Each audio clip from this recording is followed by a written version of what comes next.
নমস্কার, আমি বিপাশা সর্দার। আজ 25শে বৈশাখ, বিশ্বকবি রবীন্দ্রনাথ ঠাকুরের 165তম জন্মজয়ন্তী।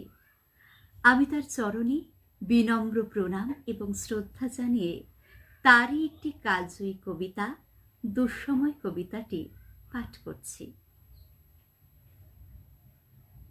যদিও সন্ধ্যা আসিছে মন্দ মন্থরে, সব সঙ্গীত গেছে ইঙ্গিতে থামিয়া, যদিও সঙ্গী নাহি অনন্ত অম্বরে, যদিও ক্লান্তি আসিছে অঙ্গে নামিয়া, মহাশঙ্কা জপিছে মৌন মন্তরে, দিক দিগন্ত অবগুণ্ঠনে ঢাকা, তবু বিহঙ্গ, ওরে বিহঙ্গ মোর, এখনি অন্ধ, বন্ধ করুণা পাখা।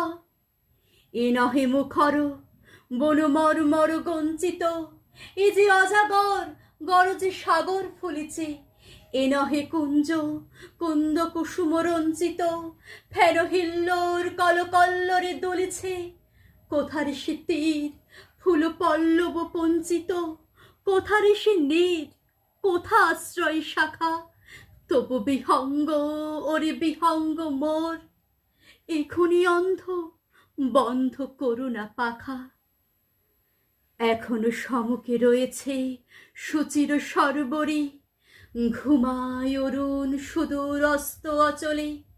বিশ্বজগৎ নিঃশ্বাস বায়ু সম্বরী, স্তব্ধ আসনে প্রহর গণিছে বিরলে। সবে দেখা দিল আকুল তিমির সন্তরী, দূর দিগন্তে ক্ষীণ শশাঙ্ক বাঁকা। ওরে বিহঙ্গ, ওরে বিহঙ্গ মোর, এখনি অন্ধ, বন্ধ করুণা পাখা।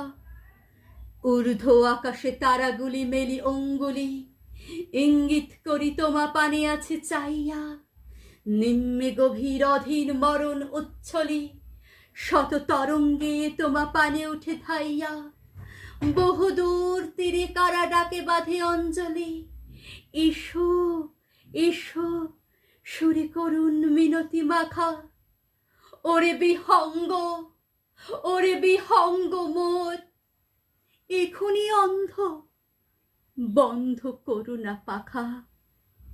ওরে ভয় নাই, নাই স্নেহ মোহ বন্ধন। ওরে আশা নাই, আশা শুধু মিছে ছলনা। ওরে ভাষা নাই, নাই বৃথা বসে ক্রন্দন। ওরে গৃহ